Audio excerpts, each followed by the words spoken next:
പരിശുദ്ധാത്മാവേ എന്നിൽ വന്നു നിറയണമേ. പരിശുദ്ധാത്മാവേ കൃപ ചൊരിയണമേ. പരിശുദ്ധാത്മാവേ ശക്തി പകരണമേ. പരിശുദ്ധാത്മാവേ കൃപ ചൊരിയണമേ. പരിശുദ്ധാത്മാവേ ശക്തി പകരണമേ. പരിശുദ്ധ പരമ ദിവ്യകാരുണ്യത്തിന് എന്നേരവും ആരാധനയും സ്തുതിയും പുകഴ്ചയും ഉണ്ടായിരിക്കട്ടെ. ഞങ്ങളുടെ ഓരോ ജീവിതാവസ്ഥകളിലും കരുണയോടുകൂടി ഞങ്ങളെ നോക്കുന്ന പരിശുദ്ധ പരമ ദിവ്യകാരുണ്യത്തിന് എന്നേരവും ആരാധനയും സ്തുതിയും പുകഴ്ചയും ഉണ്ടായിരിക്കട്ടെ. ഞങ്ങൾ തളർന്നു പോകുന്ന ഓരോ നിമിഷങ്ങളും കരുണയോടുകൂടി ഞങ്ങളെ താങ്ങുന്ന പരിശുദ്ധ പരമ ദിവ്യകാരുണ്യത്തിന് എന്നേരവും ആരാധനയും സ്തുതിയും പുകഴ്ചയും ഉണ്ടായിരിക്കട്ടെ. സ്നേഹമുള്ളവരെ, ഈ ഒരു കരുണയുടെ മണിക്കൂറിൽ നമ്മൾ ഓരോരുത്തരുമായിരിക്കുമ്പോൾ സ്വർഗം നമ്മളെ മാടി വിളിക്കുന്നത് കരുണയോടുകൂടി ആയിരിക്കാനാണ്. ജീവിതം കൊണ്ടും നമ്മൾ ചെയ്യുന്ന ഓരോ പ്രവൃത്തികളിലൂടെയും നമ്മുടെ ജീവിതത്തിലേക്ക് കടന്നു വരുന്ന ഓരോ വ്യക്തികളെയും കരുണയോടുകൂടി പിഞ്ചെല്ലാനും ചേർത്ത് പിടിക്കാനാണ്. ഈ ഒരു പക്ഷേ ഈ ഒരു തിരുമണിക്കൂറിൽ നമ്മളും തമ്പുരാൻ്റെ സന്നിധിയിലായിരിക്കുമ്പോൾ ഇത്രയും കരുണയോടുകൂടി നമുക്ക് നമ്മുടെ ജീവിതത്തിൽ ആയിരിക്കാം. സങ്കീർത്തകൻ 136 അധ്യായം നമ്മൾ വായിക്കുന്നത് കരുണയുടെ സങ്കീർത്തനമാണ്. ഓരോ പ്രാവശ്യവും കരുണയുടെ ഓരോ കാര്യങ്ങൾ പറയുമ്പോഴും അല്ലെങ്കിൽ പഴയ നിയമത്തിൽ സംഭവിച്ച ഓരോ കാര്യങ്ങളും ആവർത്തിക്കുമ്പോഴും അവസാനം പറയുന്നത് കരുണയോടുകൂടി അല്ലെങ്കിൽ ദൈവത്തിൻ്റെ കരുണ ഓരോ നിമിഷവും അവരുടെ ജീവിതത്തിലേക്ക് ചൊരിഞ്ഞുവെന്നാണ്. ഒരു പക്ഷേ നമ്മുടെ ജീവിതവും ഒരു സുവിശേഷമായിട്ട് മാറുമ്പോൾ, ഒരു തിരുഗ്രന്ഥമായിട്ട് മാറുമ്പോൾ, നമ്മുടെ ജീവിതം കൊണ്ട് നമ്മൾ ചെയ്യുന്ന ഓരോ കാര്യങ്ങൾ കൊണ്ട് നമ്മുടെ ജീവിതം രൂപാന്തരപ്പെടുന്ന ഓരോ നിമിഷവും എൻ്റെ ജീവിതത്തിലും തമ്പുരാൻ ചൊരിഞ്ഞ കരുണകളെപ്പറ്റി അല്ലെങ്കിൽ കരുണ നിറഞ്ഞ ഓരോ അവസ്ഥകളെപ്പറ്റി എനിക്ക് പറയാൻ പറ്റുന്നുണ്ടോ എന്നുള്ള കാര്യം നമുക്ക് ആത്മശോധന ചെയ്യാം. കാരണം നമ്മളായിരിക്കുന്ന ഈ ലോകം അധികാരത്തിന് പുറകെ പോകുമ്പോൾ ദൈവം ഏറ്റവും ശക്തമായിട്ട് കരുതിയത് ഈ കരുണയാണ്. ഒരു പക്ഷേ കുരിശിൽ തമ്പുരാൻ കിടന്നുകൊണ്ട് ആ ഒരു സ്നേഹത്തിൻ്റെ ആ ഒരു കാലാന്തരത്തിലായിരിക്കുമ്പോഴും തമ്പുരാൻ ലോകത്തോട് പറയുന്നത് കരുണയുടെ സുവിശേഷമാണ്.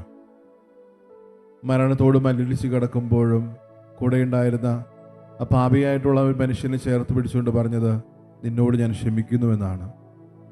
ഇത്രയും വേദന താങ്ങുമ്പോഴും സഹിക്കുമ്പോഴും വേദനയോടുകൂടി കടന്നു പോകുന്ന നിമിഷവും കരുണയുടെ മുഖം കാണിക്കാൻ തമ്പുരാൻ ഒരിക്കലും മറന്നില്ല. നമ്മൾ ഓർക്കേണ്ട ഒരു കാര്യം, ഈ ഒരു തിരുവൾത്താരയിലായിരിക്കുമ്പോൾ അല്ലെങ്കിൽ ഒരു കരുണയുടെ മണിക്കൂർ നമ്മൾ ഓരോരുത്തരും പങ്കെടുക്കുമ്പോഴും എൻ്റെ ജീവിതത്തിലും ഞാൻ പതറിപ്പോകുന്ന നിമിഷങ്ങളിൽ കരുണയോടുകൂടി മറ്റുള്ളവരെ പിഞ്ചേരാൻ എനിക്ക് പറ്റിയോ എന്നുള്ളൊരു കാര്യമാണ്. കുരിശിൽ കരുണയുടെ സുവിശേഷം തമ്പുരാൻ പറഞ്ഞു വെക്കുമ്പോൾ എനിക്കും അതുപോലുള്ള അവസ്ഥകളിലൂടെ ഞാൻ കടന്നു പോകുമ്പോൾ എന്തെങ്കിലും കരുണയുടെ സുവിശേഷമല്ലാതെ ഞാൻ ആയിരുന്നിട്ടുണ്ടെന്നുള്ളൊരു കാര്യം നമുക്ക് ഓർക്കാം. കാരണം ലോകം അധികാരത്തിൻ്റെയും മറ്റ് ശക്തികളുടെയും പുറകെ പോകുമ്പോൾ ഏറ്റവും ശക്തിയായിട്ടുള്ള തമ്പുരാൻ കരുതിയത് കരുണയാണ്. ഒരുപക്ഷെ ഒരു മനുഷ്യനോട് കരുണയോടുകൂടി സംസാരിക്കുന്ന ഓരോ നിമിഷവും ഈ ലോകം നമ്മളെ മാറ്റി നിർത്തിയേക്കാം. അല്ലെങ്കിൽ ഈ ലോകത്തിലെ ഓരോ ആൾക്കാരും നമ്മളെ സ്വീകരിക്കാതെ വന്നേക്കാം. അവരുടെ ഭാവനയിൽ, അവരുടെ മുഖത്തിൽ പലപ്പോഴും ഈ കരുണ എന്ന് പറയുന്നത് ഒരു ബലഹീനതയാണ്. പക്ഷെ നമ്മൾ ഓരോരുത്തരും ഓർക്കേണ്ടത് കരുണയോടുകൂടി ആയിരിക്കുന്ന ഓരോ നിമിഷവും നമ്മൾ ദൈവത്തിൻ്റെ മുഖമാണ് ഓരോ നിമിഷവും ഒപ്പിയെടുക്കുന്നത്. നമ്മളായിരിക്കുന്ന ഏത് അവസ്ഥയിലായിക്കോട്ടെ, സങ്കടങ്ങളിൽ കൂടെ കടന്നു പോകുമ്പോഴും വേദനകളിൽ കൂടെ കടന്നു പോകുമ്പോഴും ഓർക്കേണ്ടത് കരുണയോടുകൂടി എന്നെ സ്വീകരിക്കാൻ ഒരു നാഥനുണ്ടെന്നുള്ളൊരു കാര്യമാണ്. ധൂർത്തപുത്രൻ്റെ ഉപമയിലേക്ക് കയറി ചെല്ലുമ്പോഴും ഏതൊരു അവസ്ഥയിലും സ്വീകരിക്കാൻ പറ്റാത്ത വിധത്തിലൊരു ജീവിതം നയിച്ചിട്ട് പോലും കരുണയുടെ ഒരു സ്നേഹമാണ് ആ പിതാവ് കാണിച്ചത്. ഒരു പക്ഷേ നമ്മുടെ ജീവിതത്തിൽ നമ്മൾ ഓർക്കേണ്ട ഒരു കാര്യം, കരുണയുടെ പല ഭാവങ്ങളിലും തമ്പുരാൻ നമ്മളെ ചേർത്ത് പിടിക്കുമ്പോഴും അല്ലെങ്കിൽ സ്വീകരിക്കുമ്പോഴും അതിൽ ഏറ്റവും വലിയൊരു അർത്ഥമാണ് ക്ഷമ എന്നുള്ളൊരു കാര്യം. ധൂർത്തപുത്രൻ്റെ ഉപമയിൽ എല്ലാം മറന്ന്, കാരണം ക്ഷമ എന്ന് പറയുന്നത് തന്നെ എല്ലാം മറന്നു കളയുന്നതാണ്. ആ കരുണയോടുകൂടി പിന്നെയും ധൂർത്തപുത്രനെ ആ ഒരു പിതാവ് സ്വീകരിക്കുന്നുണ്ടെങ്കിൽ അതിനെത്രയോ 10 മടങ്ങായിരിക്കും നമ്മളെയും തമ്പുരാൻ സ്വീകരിക്കുക. കരുണയോടുകൂടി നമുക്ക് ഓരോരുത്തർക്കും ആയിരിക്കാം. മറ്റൊന്ന് ഒരു പ്രേക്ഷിത ദൗത്യമാണ്. കരുണയുടെ വക്താക്കളായിട്ടും പ്രേക്ഷിതരായിട്ടും നമ്മൾ ഓരോരുത്തരും മാറാനുള്ള ഒരു വിളി. ഒരുപക്ഷെ നമ്മളായിരിക്കുന്ന പല അവസ്ഥകളിലും പല അവസ്ഥാന്തരങ്ങളിലും ഈ കരുണയോടുകൂടി നമുക്ക് ഓരോരുത്തർക്കുമായിരിക്കാം. കാരണം ഞാനും നീയുമൊക്കെ ദൈവപൈതലാനെന്നുള്ള ഏറ്റവും വലിയ ഒരു തെളിവാണ് നമ്മൾ കരുണയുടെ മുഖം കാണിക്കുന്ന ഓരോ അവസരങ്ങളും.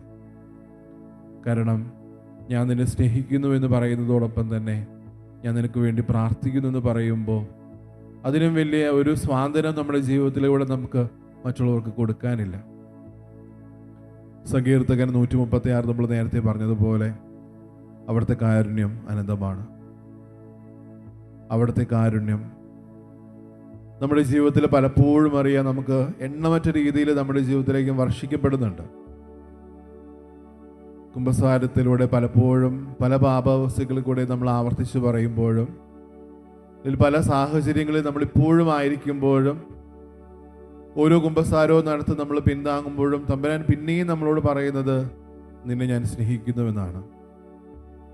ഈ ലോകത്തിന് എനിക്ക് തോന്നുന്നു കരുണ മനസ്സിലാക്കാൻ ഏറ്റവും നല്ല വാക്ക് സ്നേഹമാണ്. കാരണം കുരിശിലൂടെയും തൻ്റെ ജീവിതത്തിലൂടെയും തമ്പുരാൻ ഓരോ നിമിഷവും അല്ലെങ്കിൽ ഇപ്പോഴും ആ ക്രൂശിൽ കിടന്നുകൊണ്ട് വിരിമാറഴക് നമ്മളോട് ഇപ്പോഴും പറഞ്ഞു വെക്കുന്നത് ഞാൻ നിന്നെ ഇത്രയും സ്നേഹിക്കുന്നു. ഇനിയും വേദനകളും സങ്കടങ്ങളും സഹനങ്ങളും ഏറ്റുവാങ്ങാനും നിന്നെ സ്നേഹിക്കാനും ഞാൻ തയ്യാറാണെന്നാണ് തമ്പുരാൻ പറയുക. ഒരുപക്ഷെ ക്രിസ്തു നമ്മുടെ മുമ്പിലേക്ക് വയ്ക്കുന്നത് ഒരു മാതൃകയ്ക്ക് അപ്പുറത്തോട്ട് ഒരു ജീവിതമാണ്. പക്ഷേ എൻ്റെ ജീവിതം ഞാൻ എന്താണ് തമ്പുരാനിൽ നിന്ന് ഒപ്പിയെടുക്കുന്നത്? ഏറ്റവും കൂടുതൽ നമ്മൾ ഓരോരുത്തരും ആ ജീവിതത്തിൽ നിന്ന് മനസ്സിലാക്കുമെന്നും സ്വീകരിക്കുമെന്നും തമ്പുരാൻ കരുതുന്നത് സ്നേഹമാണ്, കരുണയാണ്. പക്ഷേ നമ്മുടെ ജീവിതത്തെ നമ്മൾ ഓരോരുത്തരും മനസ്സിലാക്കുമ്പോൾ നമ്മൾ എവിടെയാണ് എത്തി നിൽക്കുന്നത്? ഈ ഒരു കരുണയുടെ മണിക്കൂറിൽ ലോകത്തിലെ ഓരോരുത്തർക്ക് വേണ്ടിയും നമ്മുടെ ഓരോരുത്തരുടെയും പാപാവസ്ഥകളെയും താഴ്വഴകളെല്ലാം ഓർത്ത് നമ്മൾ കരുണയ്ക്ക് വേണ്ടി യാചിക്കുമ്പോൾ അതിനപ്പുറത്തോട്ട് തമ്പുരാന്റെ സ്നേഹം നമ്മുടെ ജീവിതത്തിലേക്ക് ചൊരിയപ്പെടാനാണ് നമ്മൾ ആഗ്രഹിക്കുക, പ്രാർത്ഥിക്കുക. കാരണം അവിടുത്തെ സ്നേഹം അനന്തമാണ്.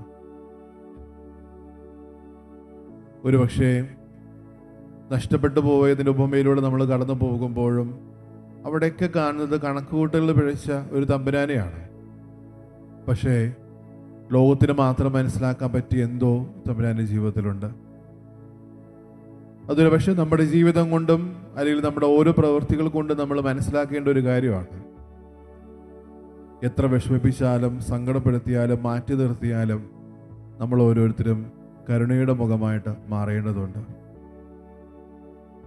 സ്നേഹത്തിൻ്റെ ഒരു വശം നമ്മുടെ ജീവിതത്തിൽ നിന്ന് ഓരോ നിമിഷവും നമ്മൾ ഓരോരുത്തരും കാണിക്കേണ്ടതുണ്ട്. കാരണം അവിടുത്തെ കാരുണ്യം അനന്തമാണ്. എൻ്റെ ജീവിതം ഏതൊരാളെങ്കിലും ആലേഖനം ചെയ്യുകയാണെങ്കിൽ, അല്ലെങ്കിൽ എൻ്റെ ജീവിതത്തിൽ ഓരോ പ്രവൃത്തികളെ പറ്റി ആരെങ്കിലും ആലേഖനം ചെയ്യുകയോ എഴുതപ്പെടുത്തുകയോ ചെയ്തിട്ടുണ്ടെങ്കിൽ എൻ്റെ ജീവിതത്തിൽ ഞാൻ മറ്റുള്ളവർക്ക് ചെയ്തു കൊടുത്ത കാര്യങ്ങൾക്കപ്പുറത്തോട്ട് കരുണയോടുകൂടി ഞാൻ ഓരോ നിമിഷവും വർദ്ധിച്ച നിമിഷങ്ങൾ ഏതൊക്കെയാണെന്നുള്ള കാര്യം നമ്മൾ ഓരോരുത്തർക്കും ഓർത്തെടുക്കാം. ഒരുപക്ഷെ ആ പട്ടികയിൽ നമ്മൾ ചെയ്ത പല കാര്യങ്ങളും ഉൾപ്പെട്ടിട്ടില്ലെങ്കിൽ ഈ കരുണയുടെ മുഖം നമ്മൾ ആരോടാണ് കാണിച്ചത്? ഈശോയിൽ ഒത്തിരി സ്നേഹം നിറഞ്ഞവരെ, കരുണയോടുകൂടി നമുക്ക് ഓരോരുത്തർക്കായിരിക്കാം. ലോകം ഒരുപക്ഷെ നമ്മളെ ദ്വേഷിക്കുകയും മാറ്റി നിർത്തുകയും അല്ലെങ്കിൽ ഇതൊരു ബലഹീനതയാണെന്ന് പറയുകയും ചെയ്തേക്കാം. ശക്തിയോടുകൂടി നിൽക്കേണ്ട ഒരാൾ എന്തിന് ഒരാളോട് കരുണ കാണിക്കണം? ലോകത്തിന് മുമ്പിൽ അധികാരവും മറ്റു കാര്യങ്ങളും ശക്തമായവെങ്കിൽ തമ്പുരാൻ നമുക്ക് തരുന്ന മാതൃക അത് കരുണയുടെയാണ്, സ്നേഹത്തിൻ്റെതാണ്. വിരുമാറഴക് ആ കുരിശിൽ കിടന്നുകൊണ്ട് നമുക്ക് വേണ്ടി ഓരോ രക്തത്തുള്ളികളും ചിന്തുമ്പോഴും തമ്പുരാൻ പറഞ്ഞത് പിതാവേ ഇവരോട് ക്ഷമിക്കണമേ എന്നാണ്. നമ്മുടെ ജീവിതത്തിലും വേദനകളും സങ്കടങ്ങളും ആകുലതകളും അല്ലെങ്കിൽ തരം താഴ്ത്തലുകളും മാറ്റി നിർത്തലൊക്കെ അനുഭവിച്ച ആൾക്കാരാണ് നമ്മൾ. അവിടേക്ക് തമ്പുരാൻ പറയുന്നത് ഇതേ കാര്യമാണ്, അവരോടൊക്കെ നീ ക്ഷമിക്കുക. കരുണയുടെ ആദ്യ പാഠമാണ് നമ്മൾ ജീവിതത്തിലൂടെ അതുവഴി നമ്മൾ ചെയ്യുന്നത്. മറ്റുള്ളവരോട് നമ്മൾ ക്ഷമിക്കണം. മറ്റുള്ളവർ ക്ഷമിക്കുക എന്ന് തമ്പുരാൻ ഓരോ നിമിഷവും നമ്മളോട് പറയുമ്പോൾ അത് അവരെ മനസ്സിലാക്കി അവരെ സ്നേഹിക്കുക എന്നതാണ്, അവരോട് കരുണ കാണിക്കുക എന്നതാണ്. സക്കേയൂസിന്റെ ജീവിതത്തിലൂടെ പോകുമ്പോൾ കാണുന്നില്ലേ, സക്കേയൂസിന്റെ മുഖത്ത് നോക്കി ആ ഒരു വിളിയിൽ ആ കരുണയുടെ ഒരു മുഖഭാവത്തോടു കൂടി ആയിരിക്കുമ്പോൾ എല്ലാം വിട്ടെറിഞ്ഞിട്ട് പോവുകയാണ്. അത്രയും നാളും ആ ഒരു സമൂഹവും ആ ആൾക്കാരും പാപി എന്ന് വിളിച്ച മനുഷ്യന്റെ ജീവിതത്തിൻ്റെ രണ്ടാം പാതി അവിടെ ആരംഭിക്കുകയാണ്. കിണറ്റിൻകരയിൽ ആ സ്ത്രീയോട് കരുണയോടുകൂടി ആയിരുന്നപ്പോൾ കരുണയുടെ വക്താവായിട്ട് ആ ഒരു കാനാൻകാരി സ്ത്രീ മാറുകയാണ്. എൻ്റെ ജീവിതത്തിൽ തമ്പുരാൻ ഇത്രയും എന്നെ സ്നേഹിച്ചെങ്കിൽ, ഇത്രയും എന്നോട് കരുണ കാണിച്ചെങ്കിൽ ഞാനും ആ ഒരു സ്നേഹത്തിൻ്റെ കരുണയുടെ വക്താവായിട്ട് മാറേണ്ടതല്ലേ? പൗലോസ്ലീഹയുടെ ജീവിതത്തിൽ നോക്കുമ്പോഴും കാണാൻ സാധിക്കുന്നത് തന്നെയാണ്. തമ്പുരാൻ എത്രയോ കരുണ ആ മനുഷ്യൻ്റെ ജീവിതത്തിൽ കാണിച്ചോ അതെല്ലാം അദ്ദേഹത്തിൻ്റെ പരിശുദ്ധത്തിലും പ്രതിഫലിപ്പിച്ചു. ഞാനായിരിക്കുന്ന ഓരോ ഇടങ്ങളിലും തമ്പുരാൻ എന്നെ കരുണയോടുകൂടി പൊതിയുന്നുണ്ട്. സ്നേഹത്തിൻ്റെ ഒരു പുറംചട്ട ഓരോ നിമിഷവും ഉറപ്പാക്കുന്നുണ്ട്. പക്ഷേ ഞാൻ എൻ്റെ ജീവിതം കൊണ്ട് മറ്റുള്ളവരുടെ മുമ്പിൽ സ്നേഹത്തോടെ കരുണയോടുകൂടി ആയിരിക്കുന്നുണ്ടെന്നുള്ള കാര്യം നമുക്ക് ഓർക്കാം. ഈ ഒരു സങ്കീർത്തനം നമ്മുടെ ജീവിതത്തിലും ആവർത്തിക്കപ്പെടേണ്ടതുണ്ട്.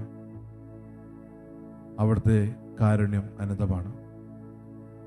ഈശോലോകത്തിന് സ്നേഹം നിറഞ്ഞവരെ, ഒരു ദിവ്യകാരത്തിന് ആസ്വാദം സ്വീകരിക്കാൻ പോകുന്ന നമ്മൾ ഓരോരുത്തരെയും തമ്പുരാൻ്റെ കയ്യിലേക്ക് നമുക്ക് ഓരോരുത്തർക്കും വിട്ടുകൊടുക്കാം. കാരണം ഈ തിരുവോസ്തിയിൽ, ഈ തിരുവരുളിക്ക് എൻ്റെ ഉള്ളിലുള്ള ഈശോ കരുണയുടെ മുഖം മാത്രമാണ് നമ്മുടെ ജീവിതത്തിലേക്ക് പലപ്പോഴും വർഷിച്ചിട്ടുള്ളത്. കരുണയോടുകൂടി നമുക്ക് ഓരോരുത്തർക്കുമായിരിക്കാം. താഴ്ന്ന സ്വരത്തിൽ ഈശോയെ സ്തുതിച്ചുകൊണ്ട് ഈ ദിവ്യകാരുണ്യ ആശീർവാദം നമുക്ക് ഓരോരുത്തർക്കും ഹൃദയത്തിലേക്ക് സ്വീകരിക്കാം.